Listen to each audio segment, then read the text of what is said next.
cunning, deception, treachery, and fraud are not signs of intelligence or wisdom.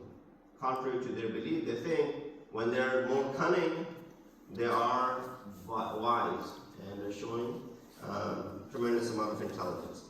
Then a truly wise, intelligent, and discerning person is the one who remains committed to his promises and truthful in all circumstances, and upholds all the agreements that he has made. The third point that Imam emphasizes is the importance of making use of opportunities in the path of carrying out the commands of Allah and fulfilling one's covenant and commitment. Because we have made covenant with Allah subhanahu wa ta'ala as well. You know, the covenant of Yawm Alas before, when our arwah made that covenant.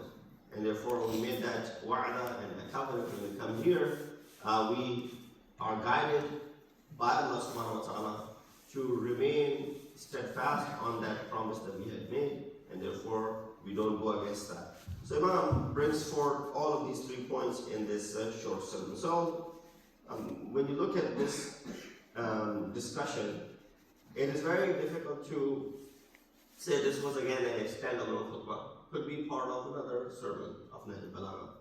But the commentators of Nahl al-Balagha are, they have not mentioned a specific occasion when this khutbah was given.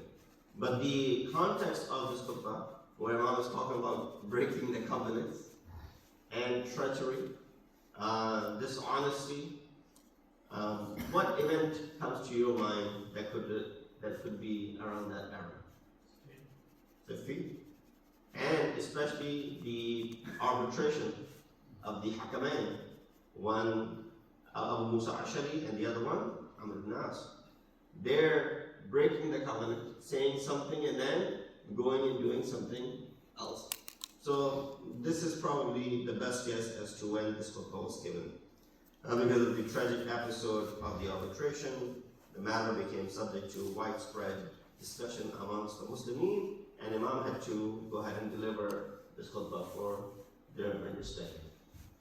So let's dive right into it. Before I get into that, of course, it is possible that some uninformed people regarded the deception, treachery, and the breach of covenant committed by Amr ibn As in front of Abu Musa Ashari, because Abu Musa felt like a feeble, simple-minded individual. That's how even today many of our brothers consider him to be very, religious, simple-minded, and he was tricked by Amr ibn As, as evidenced in of his intelligence and Amr ibn As's intelligence and his cleverness.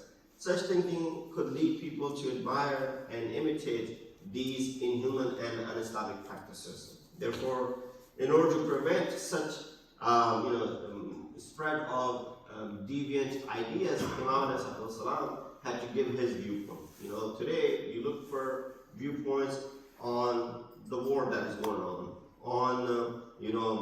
for example, the political arena that we are entering into. The elections are coming up. You listen to the politics of Pakistan, for example, or if you are from India, for example, the politics over there. If you're from another country, for example, you're interested in the politics over there. And then you listen to different viewpoints to understand what people are saying, right? So Imam was that voice at that time. And therefore, if something of this nature has happened, Imam has to go ahead and give his opinion. And his opinion was valid. His opinion was viewed or seen and heard by many people. And majority followed his opinions and they took it seriously. They still believed in him being the divine authority or appointed by the Prophet and appointed by Allah subhanahu wa ta'ala. And therefore, even if they didn't consider him in line of that, they still considered him to be the fourth Khalifa of Muslimin. So therefore, there was value in the words of Imam. So he would go ahead and give his 2 cents that this is what I believe in. So in it, he strongly condemns deception, trickery, and fraud, and the breaking of covenants, points to their evil consequences, and in contrast, praises the faithfulness and truthfulness. So, first point that Imam brings over here, he says, Ayyuhan nas, innal wafa'a taw'amus sidq. O people, O mu'mineen, of those who brought iman, faithfulness, wafa, being faithful, is the twin of truthfulness. Taw'amus, meaning if you want to have a twin brother or sister for wafa and loyalty and truthfulness, it would be what? It would be sidq. So Imam uses the word taw'am, which means it's a twin, one born together with another. This expression is used whenever two things are so close to one another that you don't find any area of distinction between them. So when there's no distinction or difference between them, you consider them to be or inseparable as far as the relationship is concerned. So here the Imam likens two virtues, faithfulness, wafa, and truthfulness, said to be what? Twin children. Because they closely resemble one another and possess an outward and inward connection, just like twin brothers or sisters they have. A careful examination of the meaning of these two qualities that are being mentioned of these individuals, their spiritual and intellectual roots, shows that this is indeed the case. Wafa, faithfulness, meaning adherence to one's covenant and commitments. So someone who does wafa is the one who lives up to the promise that he or she has made. Is in reality a form of truthfulness and honesty. So if I have fulfilled, I made promise that I'll bring Nihari today, and I have fulfilled that promise of mine, that means what? You call me what? Righteous, truthful. But I made the promise, and I didn't bring it. Although it's not a big crime, so we're sure we'll just eat the regular eggs today.